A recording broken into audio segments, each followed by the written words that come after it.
Sesaat lagi Anda akan menyaksikan Kompas Petang didukung oleh Luak hitam baru, nggak kemanisan, mantap!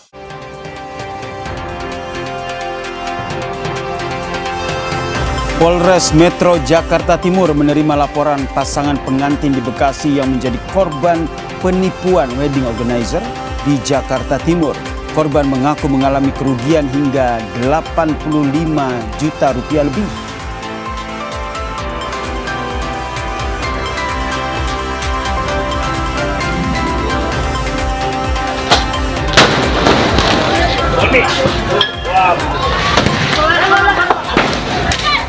Tawuran dua kelompok warga yang sebagian besar remaja terjadi di Jalan I Gusti Ngurah Rai, Durensawit, Jakarta Timur.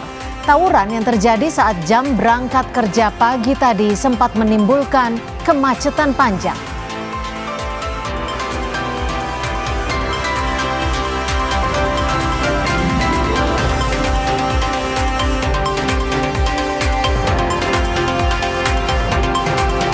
Iran masih membuka proses negosiasi dengan Amerika Serikat untuk mengakhiri perang. Presiden Iran Masoud Pezeshkian menegaskan negaranya tidak akan berkompromi terkait martabat Iran sebagai negara yang mengelola nuklir.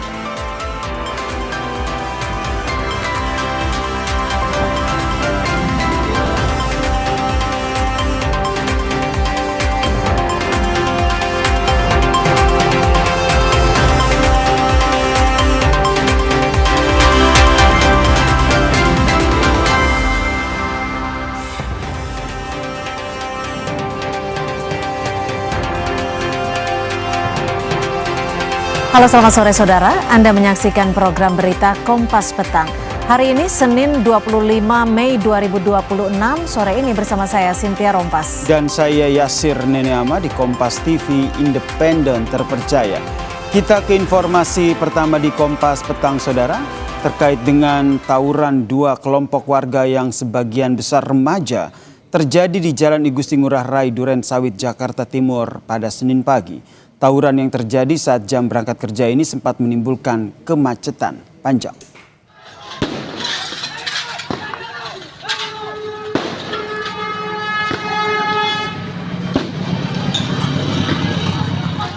Aksi tawuran memanas di Jalan I Gusti Ngurah Rai, Durensawit, Jakarta Timur pada Senin pagi. Dua kelompok remaja saling serang dengan menggunakan batu, petasan, dan juga senjata tajam. Aksi tawuran yang berlangsung di pinggir rel kereta api ini tidak membuat kedua kelompok bergeming meski perlintasan dilewati oleh kereta api.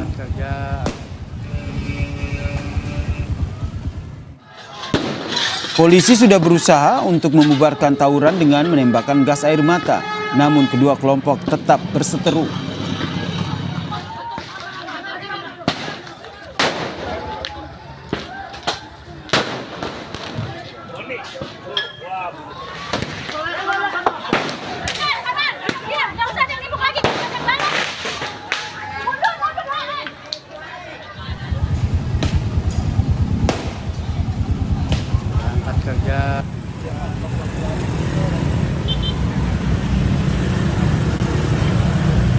Tawuran mulai mereda saat belasan tim pengurai massa Polres Jakarta Timur tiba di lokasi. Petugas langsung membubarkan paksa dua kelompok remaja yang terlibat tawuran, saudara. Saat pembubaran aksi, polisi menyita sejumlah alat yang digunakan oleh para remaja untuk tawuran, diantaranya adalah anak panah. Belum diketahui pasti penyebab tawuran yang terjadi pada Senin pagi ini.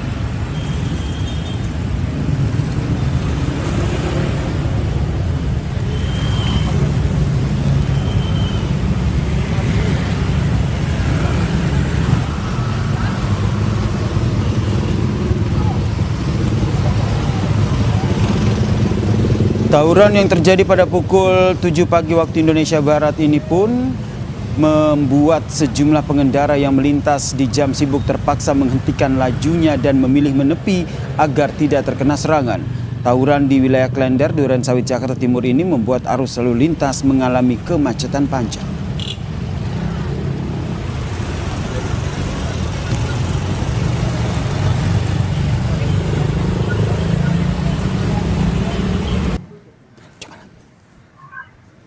gas aja tuh. Iya, enggak setiap hari sih, maksudnya jarang-jarang. Cuman kan kayak gini kan macet kan, rugi kan. Ya.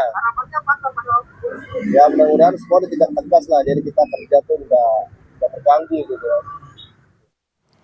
Lalu bagaimana kondisi terkini di lokasi tawuran yang terjadi pada pagi tadi? Lalu apa yang menjadi penyebab utama aksi saling serang yang terjadi di kawasan Klender Durensawit ini, saudara? Kita tanyakan kepada jurnalis Kompas TV Benediktus Aditya dan juga juru kamera Muhammad Zamzari. Bene, selamat petang. Setelah tawuran yang terjadi pagi tadi, kondisi sekarang seperti apa?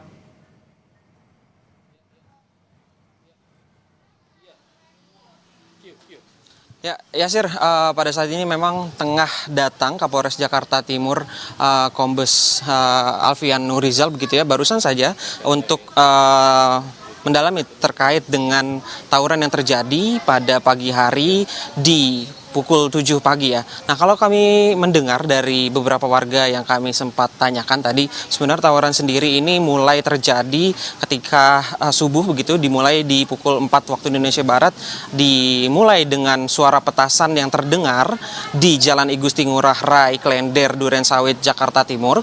Kemudian ini eskalasi berlanjut antara dugaan warga kampung Kebon Singkong dan juga kampung Cipinang Jagal yang bentrok pada pagi hari tadi. Nah, sampai saat ini memang belum ada keterangan resmi terkait sebenarnya apa penyebab dari tawuran yang terjadi antar dua kelompok warga tersebut. Namun imbas dari tawuran yang terjadi tadi pagi ini, kemacetan terjadi di Jalan Durensawit, terutama di wilayah sekitar stasiun Klender hingga mencapai 2 km. Kalau kita ditanyakan juga kepada beberapa warga di sekitar, memang tawuran sendiri kerap terjadi di wilayah ini begitu. Untuk penyebabnya juga masih belum diketahui. Namun hingga sampai saat ini pihak kepolisian juga masih terus mendalami sebenarnya apa penyebab terjadinya bentrok warga yang terjadi pada pagi hari tadi. Begitu, Yasir. Baik, terima kasih jurnalis Kompas TV Benediktus Aditya atas informasinya kondisi terkini pasca tawuran yang terjadi di Klender, Jakarta Timur. Informasi lain, saudara, Rusia membombardir ibu kota Ukraina dengan rudal hipersonik dan berbagai misil canggih lainnya pada Minggu dini hari waktu setempat. Serangan itu menewaskan 4 orang dan melukai lebih dari 100 lainnya.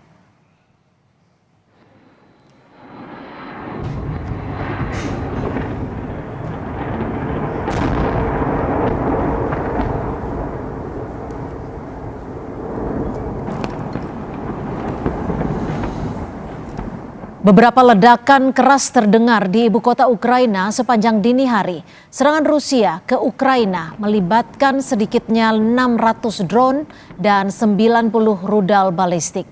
Kementerian Pertahanan Rusia mengatakan serangan menargetkan basis militer di Kiev. Rusia menyebut serangan tersebut sebagai pembalasan atas serangan pesawat tak berawak Ukraina terhadap asrama perguruan tinggi Luhansk yang menewaskan 21 orang dan melukai 42 orang.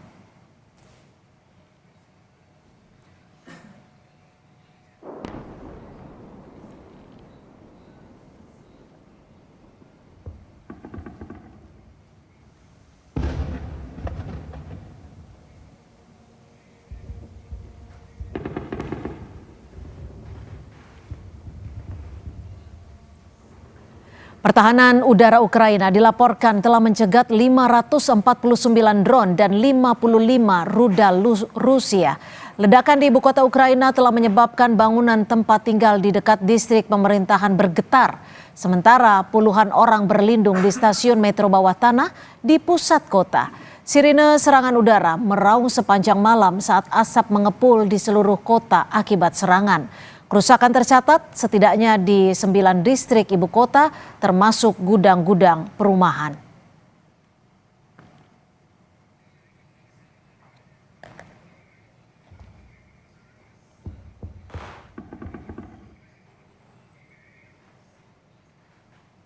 Presiden Ukraina menyebut Rusia sudah 3 kali menggunakan rudal Orashnik dalam perang. Sejumlah negara Eropa seperti Jerman dan Perancis mengecam keras Rusia atas penggunaan Oresnik yang merupakan senjata dengan kemampuan membawa hulu nuklir. Menanggapi situasi kritis tersebut, Presiden Ukraina mendesak Amerika Serikat dan Eropa untuk segera mengambil keputusan tegas dalam memperkuat pertahanan udara Ukraina guna menekan Rusia agar menghentikan agresi dan memulai proses perdamaian.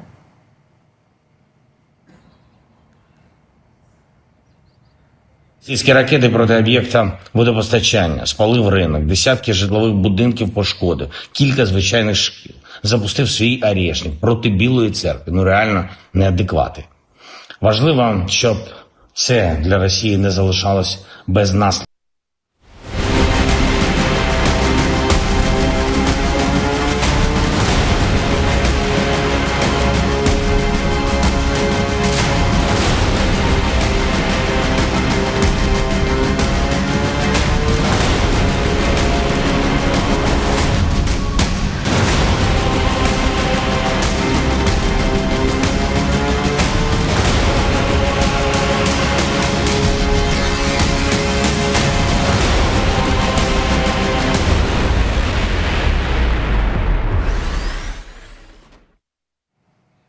Saudara, pasukan Israel melancarkan serangkaian serangan udara ke beberapa kota dan juga desa di Nabatiyeh, Lebanon Selatan pada hari Minggu waktu setempat setelah mengeluarkan peringatan evakuasi kepada penduduk.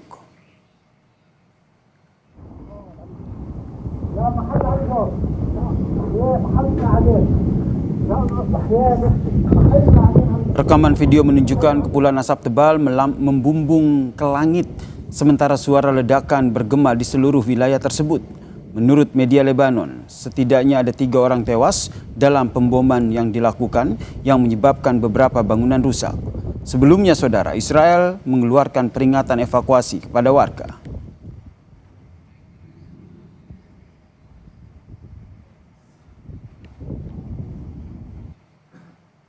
Kerusakan meluas terlihat di seluruh kota Tyre, termasuk rumah sakit Hiram, menyusul serangan Israel di Lebanon Selatan di tengah peringatan evakuasi.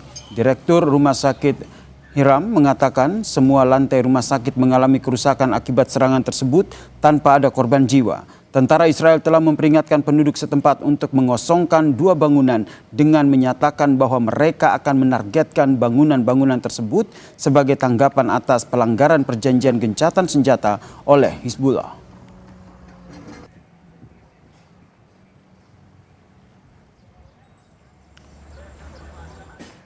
Warga Iran, saudara, kembali menggelar pawai dukungan untuk memberi semangat dalam melawan serangan Amerika Serikat dan Israel. Pawai yang digelar warga Iran ini sudah kerap dilakukan di sejumlah kota. Dalam sejumlah kesempatan pawai, Garda Revolusi juga kerap memamerkan drone dan roket yang menjadi andalan untuk mengimbangi perlawanan Amerika Serikat dan Israel.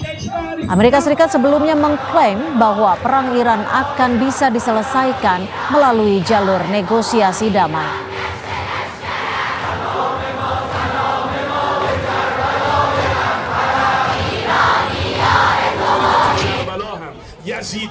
Di tengah negosiasi dengan Amerika Serikat, Iran juga memamerkan rudal Khaibar Shekan dalam pawai patriotik di Teheran.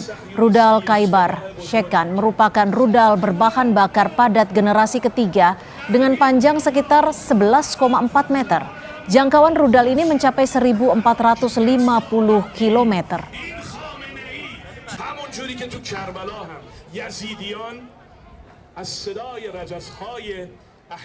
Usai jeda di Kompas Petang, saudara, kami hadirkan informasi Polres Metro Jakarta Timur menerima laporan korban penipuan wedding organizer Marwah Catering Service dengan total kerugian mencapai 85,5 juta rupiah. Kini pemilik WO Marwah Catering Service pun dinyatakan kabur dan tidak bisa dihubungi.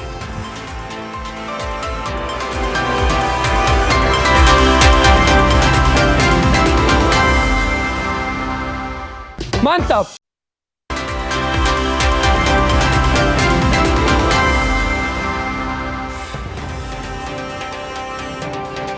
Saudara, Polres Metro Jakarta Timur menerima laporan pasangan pengantin di Bekasi yang menjadi korban penipuan wedding organizer di Jakarta Timur. Korban mengaku mengalami kerugian hingga 85,5 juta rupiah. Saudara gue lah kena korban WO Marwah. Coba kita lihat, dia nipu, nggak tanggung jawab. Ini semuanya nggak ada, vendornya kabur. Dekor semuanya nggak ada. Ini bener-bener jadinya sederhana banget ala kadarnya.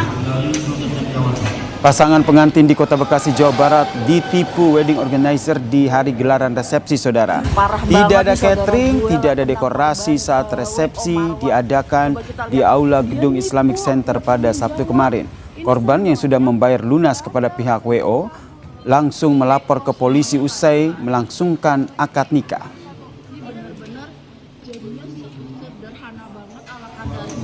Adanya dugaan tindak pidana penipuan yang dilakukan oleh WO Marwah. Sudah 3 orang yang sudah kita lakukan klarifikasi, dan saat ini juga dari anggota kami telah melakukan pengecekan terhadap kantor dari WO Marwah ini yang berada di JGC. Namun hasil pengecekan kami bahwa terhadap kantor tersebut saat ini sudah tutup. Total kerugian yang diderita korban senilai 83 juta sekian. Dan saudara, inilah kantor wedding organizer yang dituduh bermasalah. Kantor yang berada di Jakarta Garden City, Cakung, Jakarta Timur ini, di mana di kantor ini tidak menunjukkan adanya orang yang beraktivitas di dalam kantor. Hanya ada beberapa furniture seperti sofa dan juga perlengkapan seserahan pernikahan. Menurut informasi dari petugas keamanan kompleks, kantor ini sudah kosong sejak beberapa hari lalu.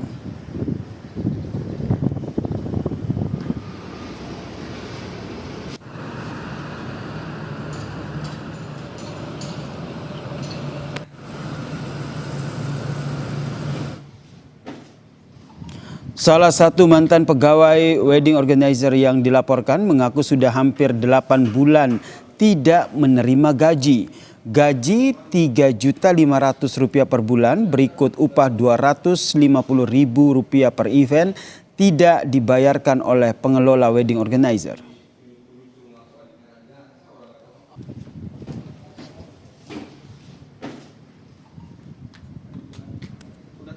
Ya. Itu gimana, informasinya nggak digaji juga atau gimana? Nggak digaji, banyak, bukan kita doang sih, banyak orang yang belum digaji juga, uang dekor yang kayak gitu.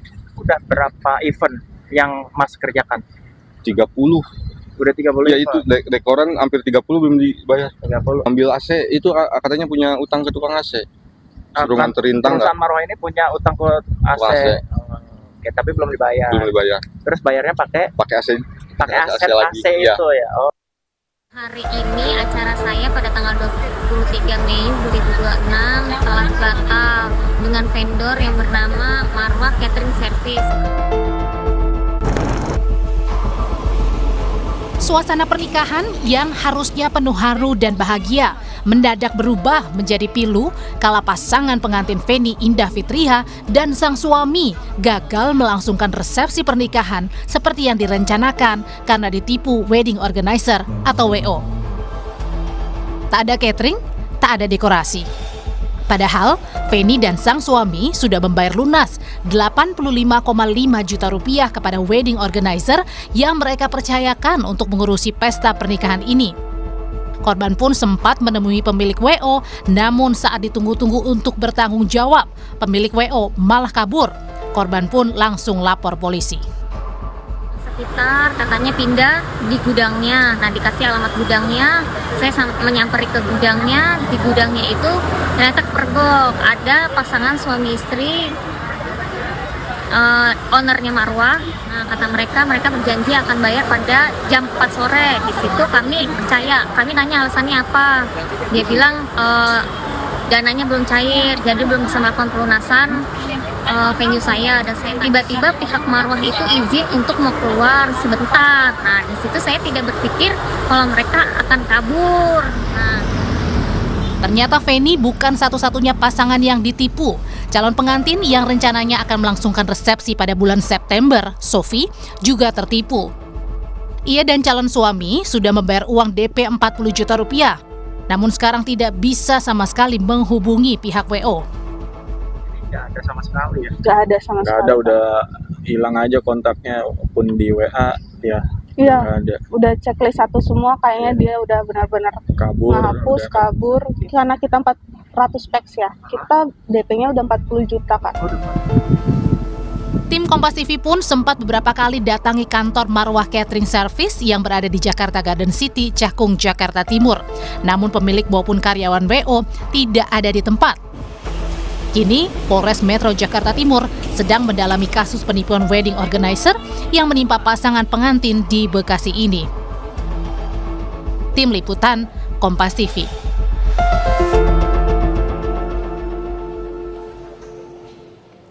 Dan untuk membahas lebih lanjut mengenai kronologi dan dampak yang dialami korban dugaan penipuan dari Marwah Wedding Organizer, saat ini kami sudah bergabung melalui sambungan Zoom dengan salah satu korban penipuan WO Marwah, Mbak Feni Indah Fitria. Selamat sore Mbak Feni, tentunya kami turut prihatin atas apa yang terjadi pada Anda, suami dan juga keluarga. Mungkin boleh diceritakan kepada kami kronologi singkatnya penipuan ini berawal dari mana Mbak Feni? Berawal dari pihak venue yang kemungkinan Hamin 10 chat saya. Nah, bilang katanya, Kak Feni, ini untuk vendornya belum melakukan pelunasan ya. Karena yang baru mereka bayarkan hanya DP saja. Kalau Mbak Feni belum melakukan pelunasan, kita nggak bisa masukin dekor ya ke lokasi, nggak bisa masukin dekor sama catering. Nah, setelah dari situ saya mencoba hubungin si vendornya ini. Nah, setelah hubungin si vendor, bilangnya iya akan membayarkan, ditunggu saja. Nah, oke, kami tunggu. Nah, setelah Hamin 2 ternyata belum dibayarkan juga. Nah, dari situ saya bersepakat sama suami saya untuk Hamin 1-nya untuk ke galerinya untuk menagih pelunasan pada venue tersebut. Yeah. Nah, setelah disamperin ke galerinya ternyata kosong. Nah, saya dapat info katanya ada gudangnya nih di daerah Rorotan Cilincing. Nah, saya lanjut ke sana ternyata ada ownernya, si istrinya sih awalnya. Untuk suaminya ini belum ada, jadi saya ngobrol dulu sama istrinya, katanya tunggu aja suami saya selesai sholat Jumat, saya tunggu, udah bertemu, kita buat perjanjian. Setelah buat perjanjian itu tanda tangan, mereka izin keluar. Setelah dari situ tidak balik lagi. Setelah melakukan perjanjian tertulis ini, Anda masih bisa menghubungi terduga pelaku ini tidak, Mbak Feni? Bisa, masih bisa. Saya nanya, Kak ini gimana? Udah jam 4, ditunggu ya Kak, belum cair. Nah, kami tunggu. Belum cair nih artinya dari mana ya Mbak Feni? Dari vendornya ini belum cair Kak. Baik. Lalu? Dari vendornya belum cair, nah kita tunggu lagi sampai jam 5, ternyata vendornya ini nggak balik-balik, terus saya coba chat-chatin, nggak dibales juga, terus tiba-tiba saya WhatsApp ke nomor pribadinya, tiba-tiba centang 1, nah dari situ saya udah mulai curiga, oh ini pasti kabur deh orangnya, ya udah. Kemungkinan saya sampai jam 8 nunggu di gudang itu. Ternyata daripada saya sia-sia, lebih baik saya pulang. Nah, setelah dari situ akunnya langsung hilang, akun Instagram. Mbak Feni, tapi Anda sempat fotokopi identitas dari pemilik vendor tidak? Dan mungkin berapa kali Mbak Feni pernah bertemu dengan pemilik wedding organizer ini? Untuk identitasnya kita udah punya. Bertemunya baru Hamin 1 ini kita untuk vendornya, tapi kalau untuk staff yang lainnya kita udah pernah ketemu dari waktu event wedding sama fitting baju. Nah, saat fitting baju dan juga disebutkan juga Anda sempat melakukan test food dan juga melihat ke lokasi, itu sudah ada kecurigaan belum Mbak Feni? Dari situ belum ada curiganya, itu waktu mereka ngejar-ngejar minta DP cepet nih, dari situ udah curiga. Nah, setelah curiga saya sempat ada memang telusuri ke 3 klien yang memang sudah pernah melakukan acara wedding di situ. Oke. Katanya memang mereka tuh marketingnya seperti itu. Selalu mengejar-ngejar DP dulu gitu. Oh, saya pikir benar nih dari 3 klien jawabannya sama. Tapi dari 3 klien ini terlaksana. Memang dia selalu minta DP terus-terus, maksudnya ngechat terus-terusan, DP ya cepat di transfer ya DP-nya agar bisa mendapat bonus. Oke. Bilangnya. Mbak Feni pertama kali mengetahui wedding organizer Marwah Catering and Services ini dari mana, Mbak Fen? Dari Instagram aku tuh search itu wedding organizer. Nah, ada beberapa pilihan. Kebetulan pilihannya itu ada si Marwah ini, si wedding organizer ini. Sempat melakukan pengecekan tidak terhadap mungkin dari dari media sosialnya sebelum melakukan pembayaran ataupun bertanya-tanya ke pihak lain? Udah sempat kayak nelusuri highlightnya, vendor-vendor yang memang udah pernah rekanan, klien-klien yang memang udah pernah make dia. Nah, terus kita tanya satu-satu kliennya gimana untuk si vendor ini. Nah, kalau menurut mereka memang pembayarannya itu memang harus cepat. Lunasannya itu dia mau cepat, itu aja sih, udah sempat nanya-nanya juga. Anda sudah menyetorkan uang sejumlah 85,5 juta rupiah, betul ya? Ini untuk dana apa yang dijanjikan oleh Marwah Organizer ini?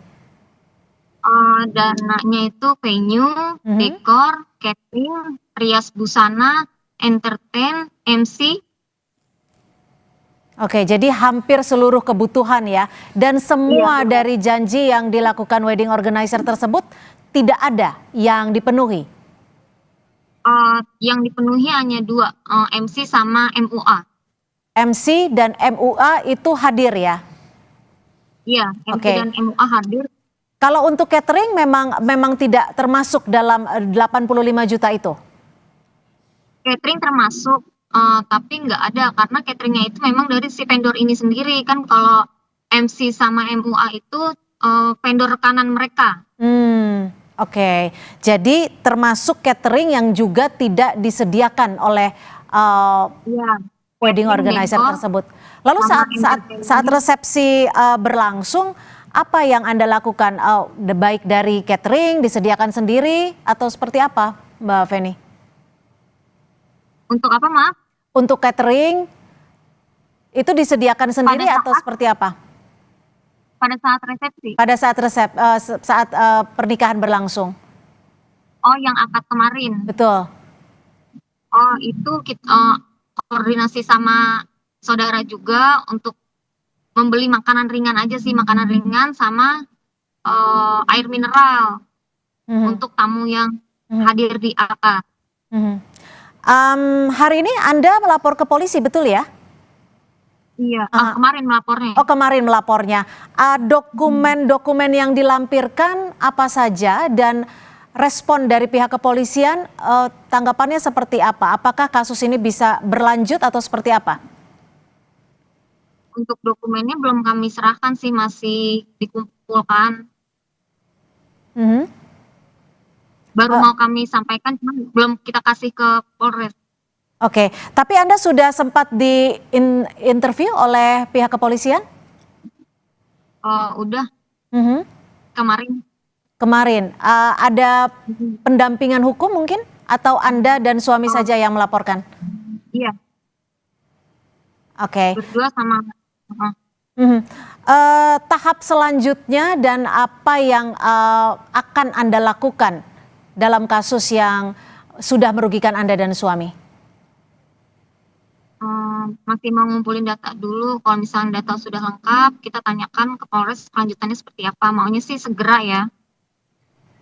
Baik, tentunya harapan kami juga agar kasus ini bisa terselesaikan dengan baik dan uang yang sudah Anda bayarkan bisa dikembalikan dan tidak ada korban-korban lain dari Marwah Wedding Organizer.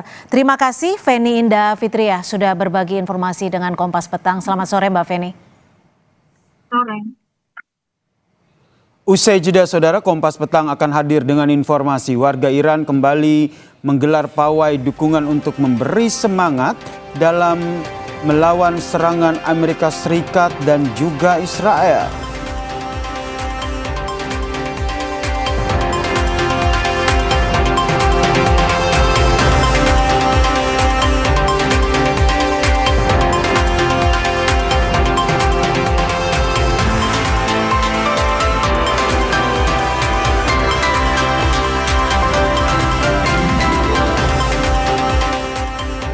Dua wisatawan asal Austria tewas usai terjatuh dari jembatan setinggi 10 meter di Kabupaten Manggarai Barat, Nusa Tenggara Timur.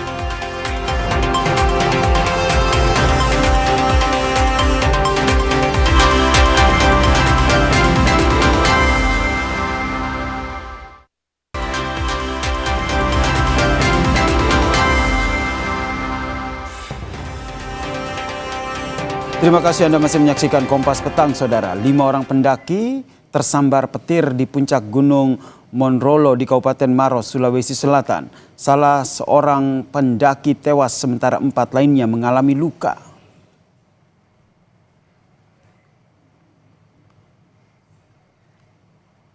Kelima pendaki tersambar petir saat sedang bersuah foto di puncak gunung, saudara. Diduga peristiwa terjadi saat cuaca tiba-tiba berubah hujan.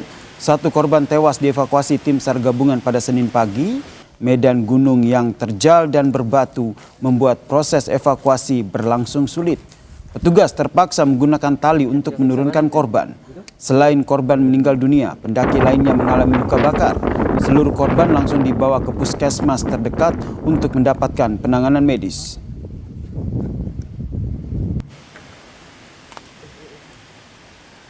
Sambaran petir di puncak Gunung Monrolo, 4 orang dinyatakan selamat, sementara 1 orang meninggal dunia hari Minggu kemarin. Saat itu para korban tengah melakukan pendakian ketika cuaca tiba-tiba berubah hujan.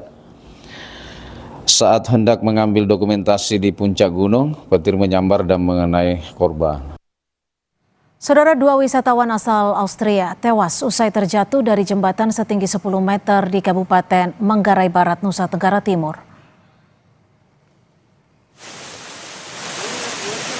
Tim SAR gabungan mengevakuasi 2 wisatawan asal Austria yang tewas usai terjatuh dari jembatan gantung di lokasi wisata air terjun Sunsha Wulang, Kabupaten Manggarai Barat, Nusa Tenggara Timur pada Minggu kemarin.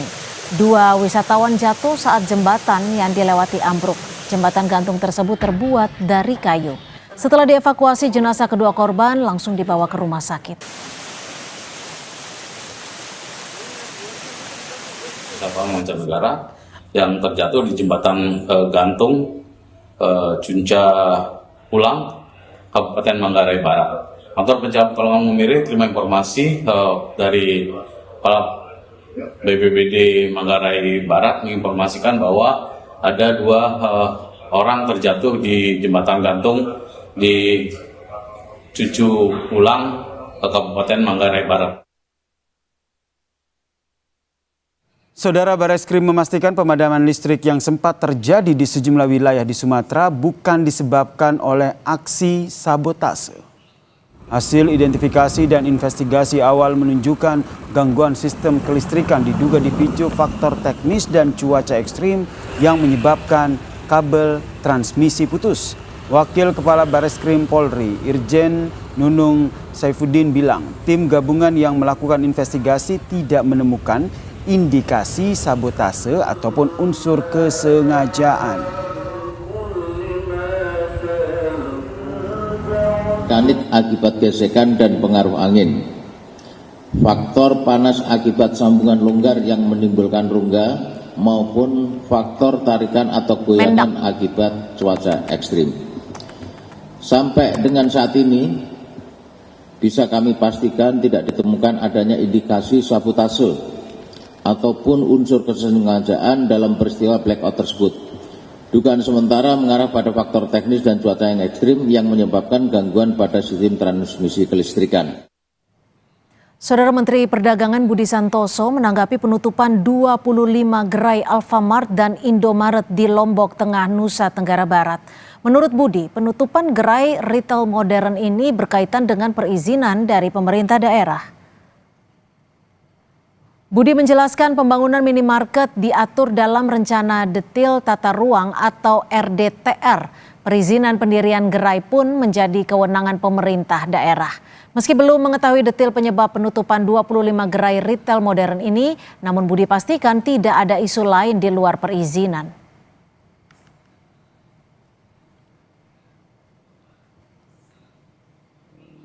Itu kan keterkaitan dengan perizinan. Jadi kalau minimarket itu kan izinnya kan pemerintah daerah kan.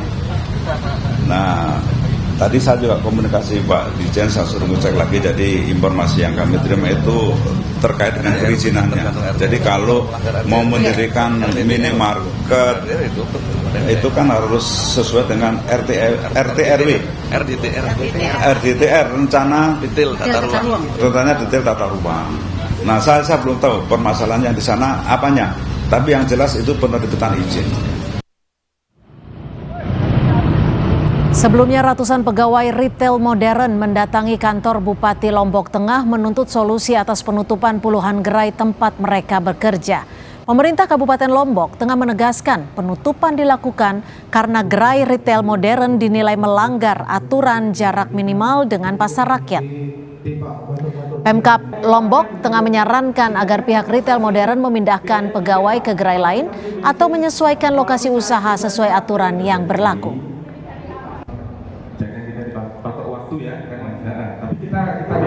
Perdanya kan dimana kalau tidak ada penyesuaian dalam waktu 2 tahun, maka itu akan dilakukan sanksi administratif. Nah, ini sanksi administratif yang sebenarnya sudah ada waktu 5 tahun. Kalau kita lihat perdanya kan tahun 2021 ya. Sebenarnya kalau ada kepedulian dari manajemen untuk melakukan penyesuaian ya terhadap perda yang lahir tahun 2021, sebenarnya tidak terlalu terkejut sebenarnya ya. Kalau ada perhatian bahwa ada perda yang mengatur gitu. Saudara, Presiden Amerika Serikat Donald Trump sengaja mengulur waktu negosiasi demi mengunci posisi AS di atas angin dan memastikan Iran bersih dari nuklir. Namun di sisi lain Teheran menolak keras detail nuklir masuk dalam MOU.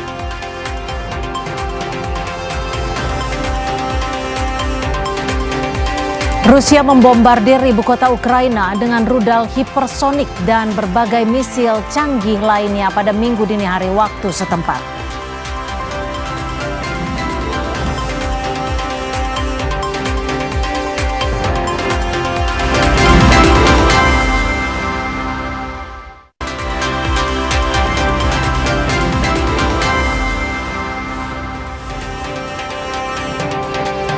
Saudara, Rusia membombardir ibu kota Ukraina dengan rudal hipersonik dan berbagai misil canggih lainnya pada hari Minggu dini hari waktu setempat.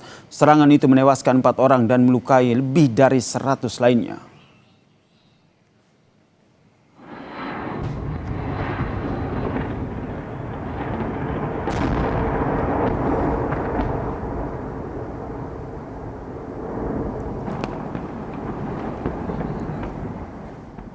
Beberapa ledakan keras terdengar di ibu kota Ukraina sepanjang dini hari, saudara. Serangan Rusia ke Ukraina ini melibatkan sedikitnya 600 drone dan 90 rudal balistik. Kementerian Pertahanan Rusia mengatakan serangan menargetkan basis militer di Kiev. Rusia menyebut serangan tersebut sebagai pembalasan atas serangan pesawat tak berawak Ukraina terhadap asrama perguruan tinggi di Luhansk yang menewaskan 21 orang dan melukai 42 lainnya.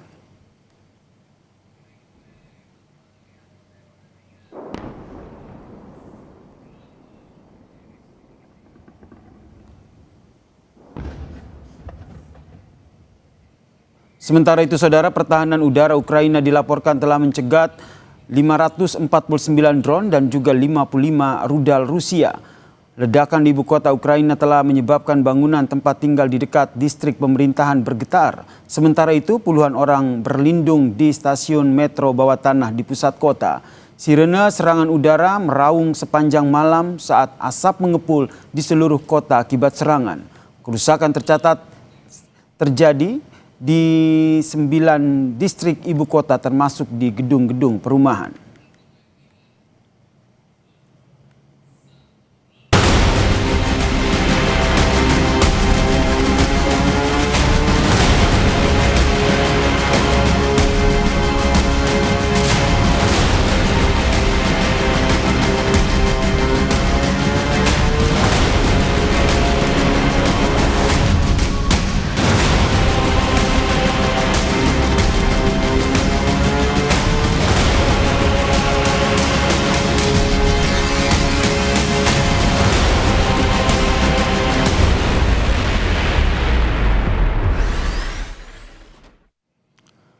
Saudara, Iran masih membuka proses negosiasi dengan Amerika Serikat untuk mengakhiri perang. Namun di tengah proses negosiasi, Presiden Iran Masoud Pezeshkian mengatakan negaranya tidak akan berkompromi terkait dengan martabat Iran sebagai negara yang mengelola nuklir. Sebelumnya, saudara, Presiden Amerika Serikat Donald Trump mengatakan kesepakatan soal konflik dengan Iran termasuk pembukaan Selat Hormuz telah berhasil dinegosiasikan setelah pembicaraan dengan Israel dan juga sekutu lainnya di kawasan tersebut selama akhir pekan. Kesepakatan potensial akan mencakup komitmen Iran bahwa mereka tidak akan mengejar senjata nuklir dan Teheran setuju untuk melepaskan persediaan uranium yang diperkaya tinggi. ما و کسانی که در مذاکرات دارن شرکت میکنن به هیچ وجه از اون عزت و سربلندی کشور در قبال اون کوتاه نخواهند اومد.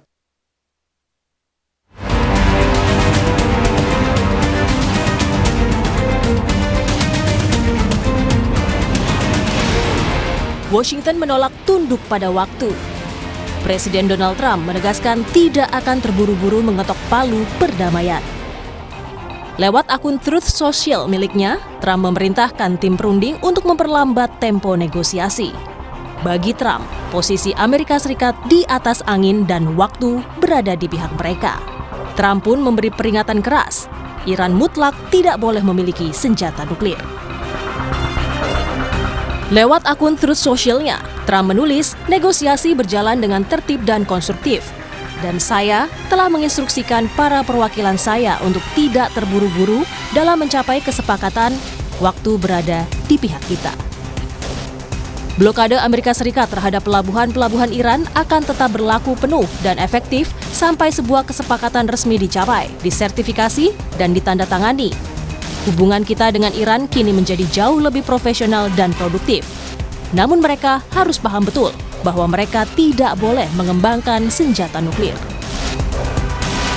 Padahal sinyal positif sempat ditiupkan Menteri Luar Negeri Amerika Serikat Marco Rubio yang mengklaim adanya kemajuan diplomatik signifikan. Rubio menjanjikan kabar baik terkait pembukaan kembali Selat Hormuz yang kini terblokir dan mencekam.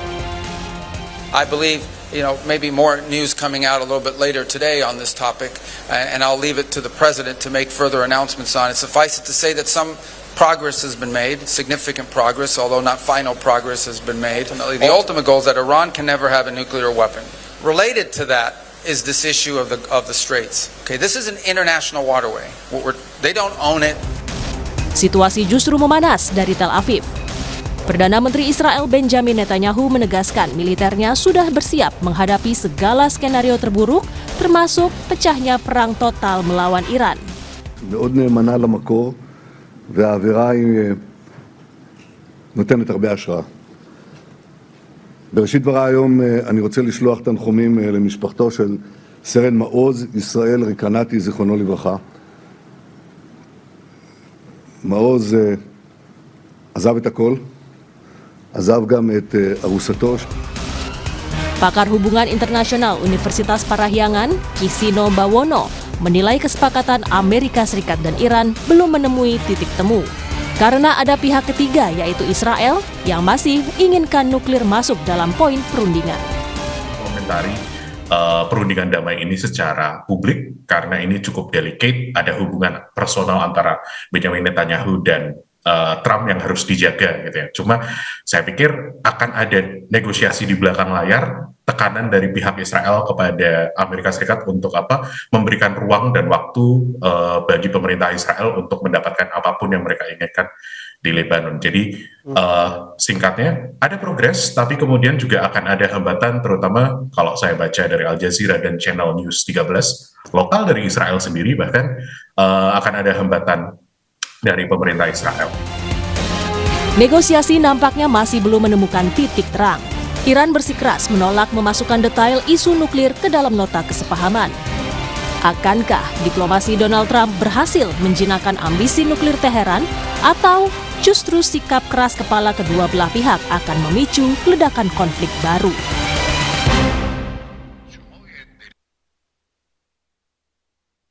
Saudara, Presiden Trump sengaja mengulur waktu negosiasi demi mengunci posisi Amerika Serikat di atas angin dan memastikan Iran bersih dari nuklir.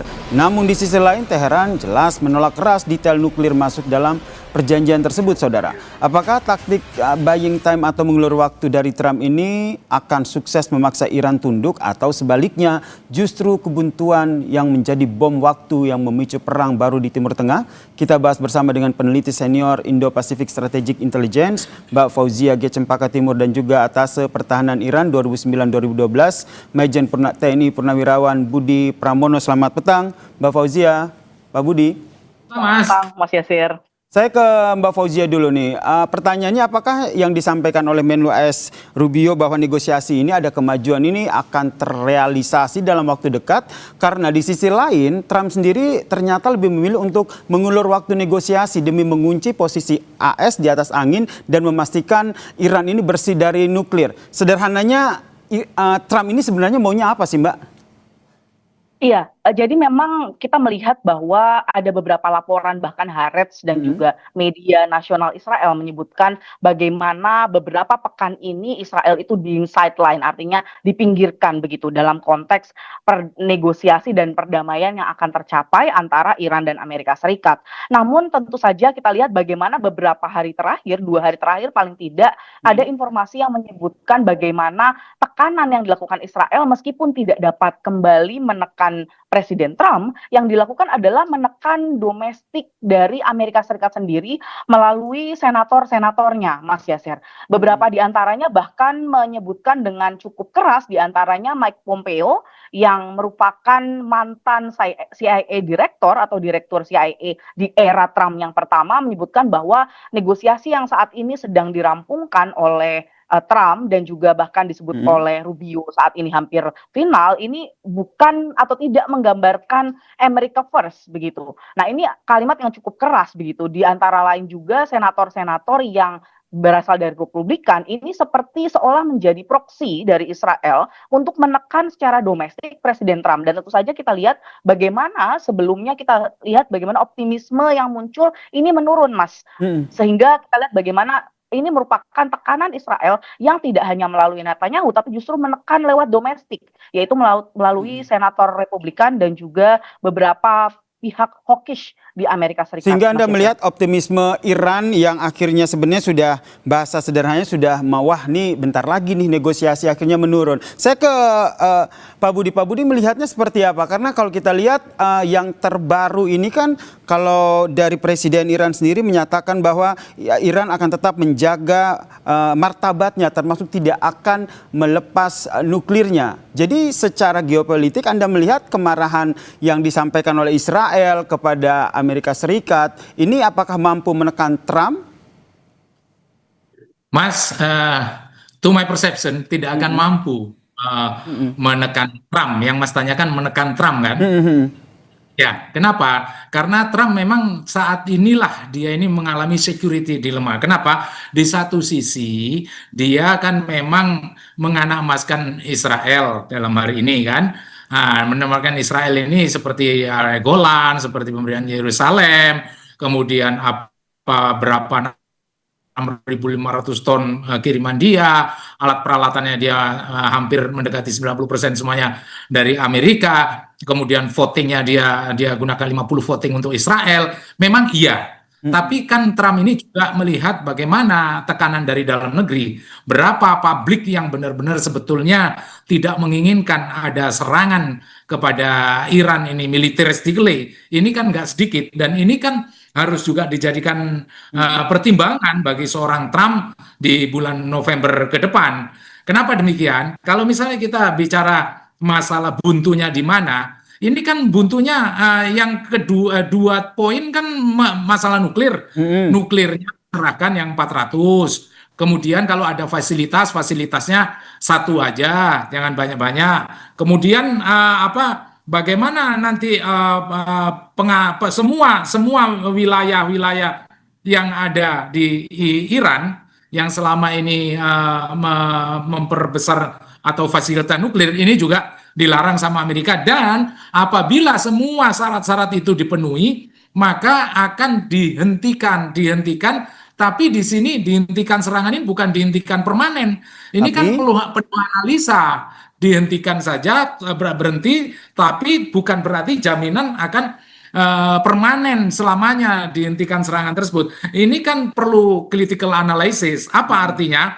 Artinya ya akan tetap buntu, Mas. Nah, jadi Israel di sini kenapa tidak mampu mempengaruhi Amerika? Karena Amerika juga ya ini security dilemma, yang satu dia sama Israel tetap harus menjaga keseimbangan. Di satu sisi dia juga harus tetap melihat Iran ini, karena apa? Karena Iran ini dia membebani Amerika untuk menanggung bagaimana global, keinginan energi global dunia ini. Apabila dia keras sama Iran, semakin energi global ini kan semakin naik turun tidak jelas. Itu kalau menurut saya, Mas. Ini yang kalau kita lihat, kalau tadi dari perspektif Anda soal Amerika Serikat dan juga Israel. Kalau bagaimana dengan melihat doktrin militer Iran sendiri yang sekarang tengah berlangsung? Karena kalau kita lihat banyak sekali tidak hanya militer Iran sekarang, namun warga sipil dilibatkan secara terang-terangan mendukung peperangan yang masih tengah berlangsung ini antara Amerika Serikat dan Iran. Ya, Mas. Kalau ini for sure memang yes, ya kan, ya beginilah memang stereotipnya orang Iran. Bagaimana di saat seperti ini dia menyelenggarakan kawinan massal, di saat seperti ini dia tetap mengecet ping rudal-rudalnya. Apa artinya? Dia biasa aja, Mas, diancam-ancam seperti itu. Itu sudah daily activity menurut dia. Dan ini menurut dia, meskipun di dalam negeri itu ada yang pro, ada yang kontra, tapi yang paling banyak adalah agar Iran tidak usah lagi deal-deal sama Amerika, tidak usah lagi kompromi sama Amerika. Apalagi seorang pimpinan Mustafa Khomeini tidak ada lagi cerita memindah-mindahkan nuklirnya Iran. Di mana Amerika mengendaki yang 400 supaya dikirimkan. Kemudian kalau ada fasilitas ya satu saja. Ini kan hal yang sangat prinsip, dan ini adalah kalau misalnya ini dilakukan oleh Iran, Mas, Iran ini kan banyak lesson learn, Mas. Coba kita lihat bagaimana sih kejadian yang ada di Libya setelah ininya nuklirnya diserahkan. 8 tahun kemudian kan dihajar. Yang ujung-ujungnya adalah regime change. Meskipun NATO saat itu alasannya ya ini untuk merubah regime yang ada di Libya dengan di-trigger Arab Spring, di mana saat itu dimulai dari Tunisia. Tapi itu any reasons lah, Mas, atau alasan-alasan. Tapi for sure bahwa setelah nuklirnya Libya sudah tidak ada, ini diserang beda dengan apa yang terjadi di Kazakhstan. Jadi secara strategi militer Iran sendiri sebenarnya siap ya merespon apapun yang nantinya dilakukan oleh Amerika Serikat, termasuk melakukan perang terbuka, begitu negosiasi pun oke, serang terbuka pun oke, seperti itu. Tapi kalau dari Mbak Cempaka sendiri melihatnya bagaimana? Apa yang nantinya konsekuensi yang didapatkan jika Israel ini memang tidak bisa kalau bahasa sederhananya Israel ini kan saat ini kan terkesan tidak sabar begitu. Apa yang disampaikan oleh Benjamin Netanyahu, kita akan siap melakukan apapun. Nah, dengan pernyataan Netanyahu seperti ini, langkah yang diambil oleh Amerika Serikat seperti apa? Jika kita sambung dengan apa yang disampaikan Pak Anton tadi, sebenarnya Israel itu tidak mampu untuk mengontrol Amerika Serikat, dalam hal ini Trump. Iya, Kalau saya lihat Mas, memang dalam konteks ini ada preseden, tentu saja di tahun 2025 di bulan Juni pada saat perang 12 hari yang yang dilakukan serangan oleh Israel, ini membuktikan sebenarnya Israel tidak memiliki cukup kekuatan udara untuk menyerang secara atau melumpuhkan, dalam konteks ini melumpuhkan kekuatan nuklir yang dimiliki atau pengayaan nuklir, infrastruktur nuklir, bahkan misil yang dimiliki oleh Iran. Nah, ini preseden yang artinya jika Iran dan Amerika Serikat berdamai secara bilateral tanpa melibatkan Israel, tentu ini akan membuat Israel kehilangan sekutu yang memperkuatnya dalam konteks ini. Nah, tadi pertanyaannya, jika memang Israel tadi berhasil menahan Trump misalnya, apa yang akan terjadi? Menurut saya yang akan terjadi adalah peningkatan low intensity konflik atau konflik yang sifatnya intensitas rendah dengan pencapaian perdamaian yang tidak permanen, tidak seperti yang diinginkan oleh Iran, karena Iran menginginkan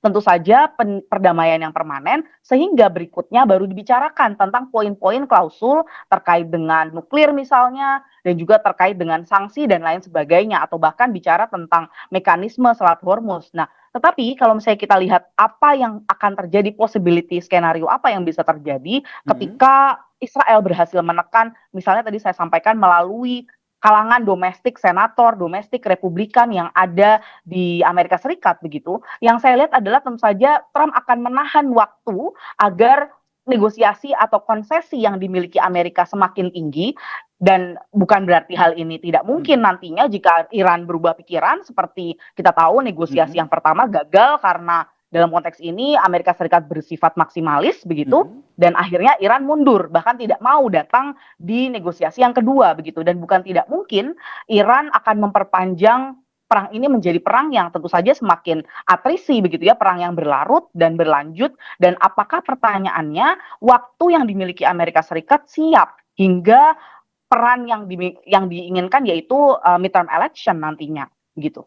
Oke, jadi secara sederhana bisa dikatakan sebenarnya Israel ini sendiri tidak punya power lagi dalam tanda kutip untuk menekan Amerika Serikat, karena dari posisi Amerika Serikat sendiri juga kepepet nih, karena negosiasi juga harus dilakukan, beban perang yang dialami oleh Amerika Serikat ini juga sudah membengkak.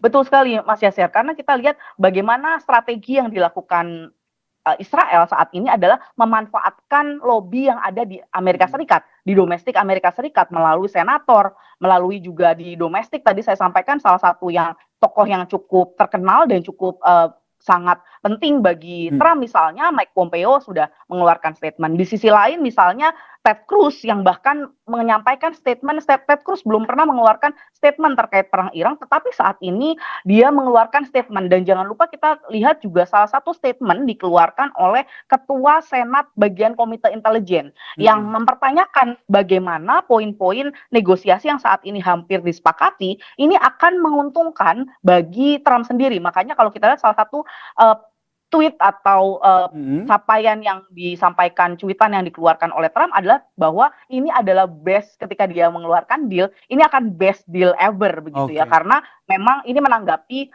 Senator Tom Cotton yang merupakan ketua dari Senat bagian Komite Intelijen, Mas. Sehingga pertanyaan selanjutnya adalah sebenarnya arahnya kemana negosiasi yang sudah kelihatan ujungnya ini? Karena di satu sisi Iran tidak akan ada membahas nuklir di situ, di sisi lain Trump kembali menyampaikan informasi bahwa Iran harus clear dari nuklir. Ini yang ingin saya diskusikan selanjutnya, tapi tetaplah bersama kami di Kompas Petang. Diskusinya akan kami lanjutkan usai jeda.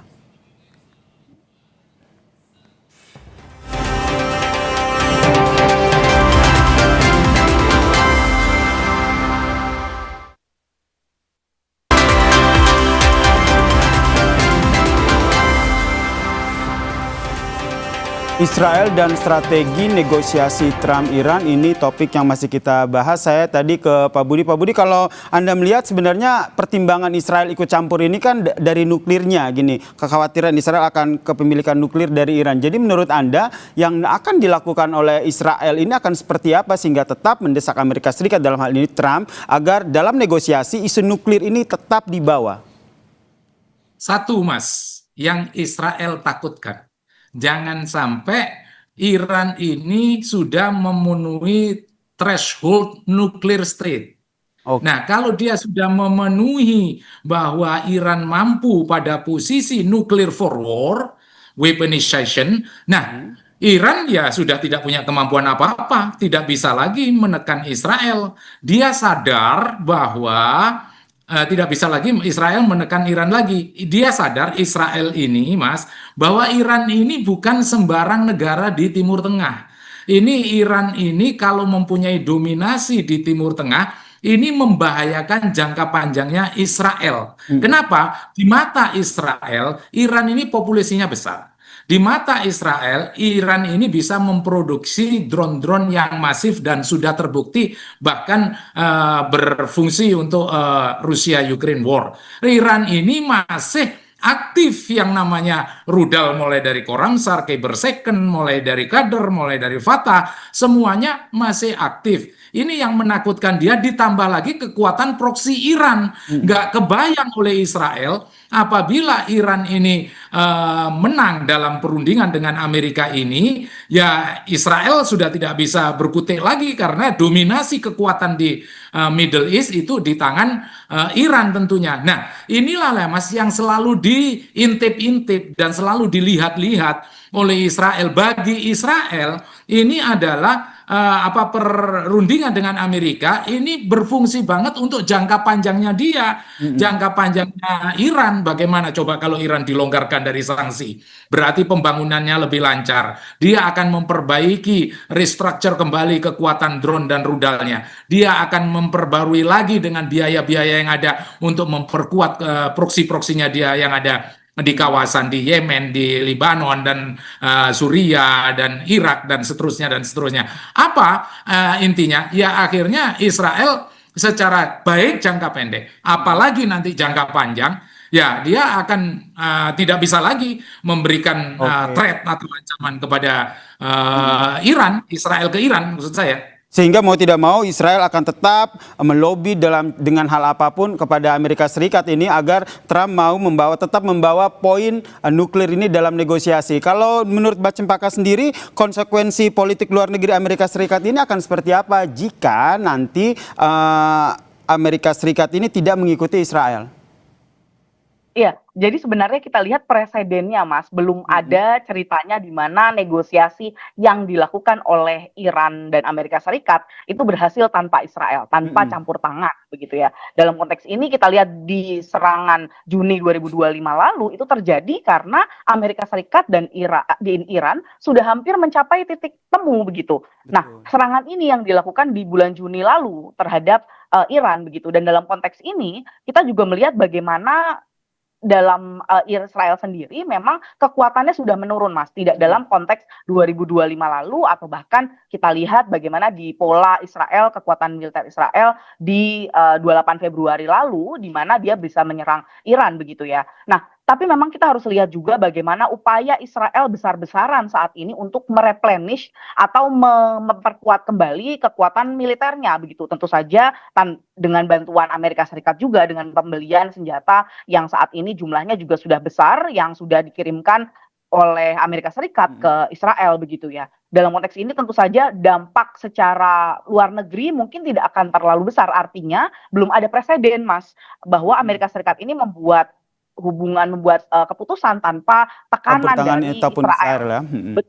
Nah, makanya kita sering lihat bagaimana analis menganggap bahwa Trump ini dijebak oleh Israel, begitu kan. Tetapi memang kita juga harus lihat bahwa beberapa hari terakhir dengan Trump yang beberapa info yang menyebutkan bahwa laporan yang menyebutkan bahwa Trump sendiri sudah men-sideline atau tidak menanggapi tekanan dari Israel, begitu, dan bahkan beberapa senator atau beberapa legislator yang ada di Israel sendiri yang menyebutkan bahwa mereka banyak mengetahui poin-poin terkait dengan perjanjian ini bukan dari official Amerika Serikat, tapi dengan dari kata lain, Mbak Cempaka, meskipun kondisi militer Israel ini sedang menurun apapun dan juga gejolak politik yang terjadi di sana, Trump masih akan tetap mempertimbangkan apa yang menjadi masukan Israel dalam negosiasi ini ya, singkat saja.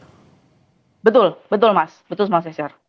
Nah, ini yang akhirnya menjadi bisa dikatakan sebagai batu ganjalan begitu ya, di saat sebelumnya sudah ada negosiasi yang sudah mau menemukan titik terang antara Iran dan juga Amerika Serikat. Kita nantikan seperti apa eskalasinya ke depan antara Amerika Serikat dan juga Iran di tengah adanya Israel yang ikut campur dalam negosiasi ini. Terima kasih Mbak Fauzia dan terima kasih juga kepada Pak Budi Pramono yang telah memberikan perspektifnya di Kompas Petang. Salam sehat semuanya. Terima kasih Mas, terima kasih. Terima kasih Mas Yasir. Terima kasih, Mas Suri. Usai jeda saudara, Kompas Petang akan kembali dengan informasi terkait dengan jelang puncak haji. Jemaah haji Indonesia mulai berangkat ke Arafah pada Senin pagi waktu setempat.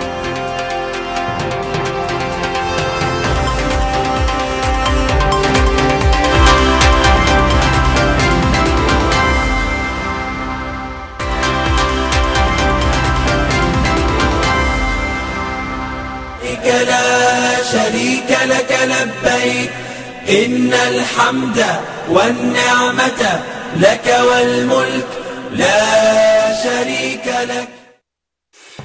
Saudara, jelang puncak haji, jemaah haji Indonesia mulai berangkat ke Arafah pada Senin pagi waktu setempat. Sejak pagi saudara, jemaah bersiap di depan hotel untuk menunggu penjemputan menggunakan bus. Jemaah haji dari sejumlah sektor di wilayah kerja Mekah diberangkatkan menuju Padang Arafah untuk melakukan wukuf. Menteri Haji dan Umroh Muhammad Irfan Yusuf mengecek langsung pemberangkatan jemaah haji Indonesia ke Arafah.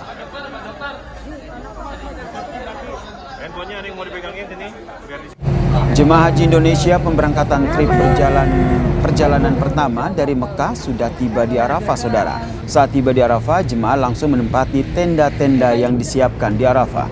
Jemaah haji berasal dari kloter SOC 75 dan juga KJT 34 sudah menempati markas 48. Jemaah haji bilang fasilitas tenda yang ditempati nyaman untuk beribadah. Jemaah mengaku siap menjalani rangkaian puncak ibadah haji pada 9 Zulhijjah. Alhamdulillah kalau saya lihat sudah cukup memadai untuk Arafah ini, udah bagus. Di depan juga ada fasilitas es krim, air jam-jam, toiletnya juga udah banyak. Bismillah aja.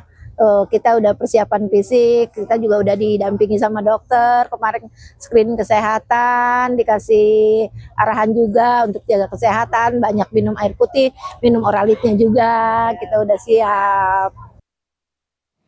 Saudara, ratusan jemaah haji lansia yang memerlukan bantuan khusus mendapatkan pendampingan untuk melakukan safari wukuf. Nantinya, jemaah tidak akan menginap di Arafah tetapi hanya melintas menggunakan bus khusus. Berikut ini laporan dari jurnalis Kompas TV, Sofyan Hartanto, yang tergabung dalam Media Center Haji yang sudah kami rekam sebelumnya. Awasi dan lindungi lansia. Ya saudara, saat ini saya berada di hotel transit bagi jemaah haji yang akan melakukan safari wukuf. Jadi jemaah haji kita yang berusia lanjut ataupun yang memiliki risiko kesehatan yang tinggi akan mendapat pelayanan ibadah haji, yakni berupa safari wukuf ini. Nantinya mereka tidak akan melakukan ibadah berdiam diri mulai dari tanggal 9 Zulhijjah hingga 10 Zulhijjah di Padang Arafah, tetapi hanya akan melintas di sana. Ini merupakan salah satu syarat wajib bagi jemaah agar hajinya sah. Namun, safari wukuf ini hanya berlaku untuk mereka yang memang dari segi kondisi kesehatan fisik tidak memungkinkan untuk menginap di tenda ataupun berjalan kaki dengan jarak tertentu akibat faktor kesehatan. Sehari sebelum puncak haji tiba, jemaah lansia atau yang memiliki kebutuhan khusus akan dibawa dari hotel mereka masing-masing ke tempat khusus yang dinamakan hotel transit di tempat saya melaporkan ini. Mereka dibawa menggunakan bus khusus yang bisa mengangkut jemaah menggunakan kursi roda. Dengan hati-hati, petugas membawa jemaah ke hotel transit ini sambil menunggu puncak haji tiba. Jemaah lansia yang saya temui mengaku senang dengan adanya safari wukuf ini. Apalagi nenek berusia 90 tahun ini terus mendapat pendampingan khusus dari petugas. Yang saya minta supaya senang. Amin ya Allah. Kemarin sebelum saya ke sini sudah diberitahu kalau saya nggak ada haji, harus minta pendamping satu. Di hotel transit ini jemaah akan diberangkatkan ke Padang Arafah pada 9 Zulhijjah, yakni ketika puncak haji. Mereka nantinya hanya melintas di Arafah menggunakan bus sebagai salah satu syarat wajib haji. Sofyan Hartanto, Kompas TV, Mekah, Arab Saudi. لبيك لا شريك لك لبيك إن الحمد والنعمة لك والملك لا شريك لك. Usai jeda di Kompas Petang, saudara, kami hadirkan informasi. Hindari razia, seorang pengendara nekat menabrak polisi di Gambir, Jakarta Pusat.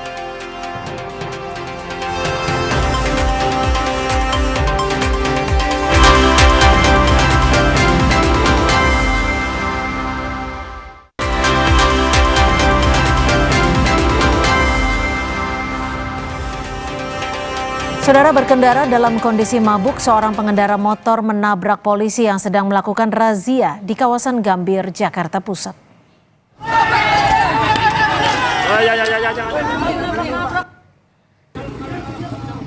Seorang pengendara motor nekat kabur dari razia polisi dengan menabrak polisi dan kendaraan lainnya di Jalan Hasyim Asyari, Gambir, Jakarta Pusat. Pengendara tersebut panik dan berusaha kabur karena tidak memiliki surat-surat kendaraan. Polisi menemukan 1 botol minuman keras di dalam jok sepeda motor. Karena melakukan pelanggaran lalu lintas, pengendara tersebut diserahkan ke Satuan Lalu Lintas Jakarta Pusat.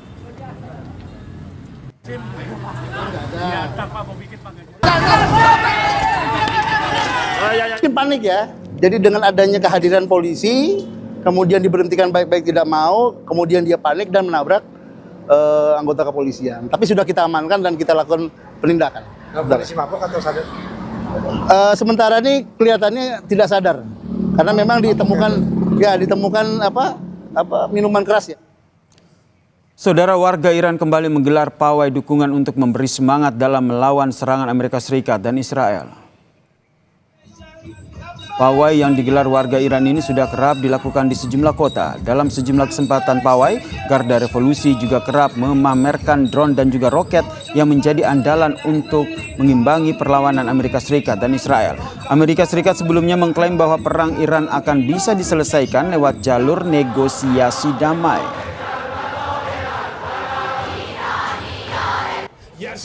Di tengah negosiasi dengan Amerika Serikat, Iran juga memamerkan rudal Khaibar Sekhan dalam pawai patriotik di Teheran. Rudal Khaibar Sekhan merupakan rudal berbahan bakar padat generasi ketiga dengan panjang sekitar 15,4 meter. Jangkauan rudal ini mencapai 1.450 km.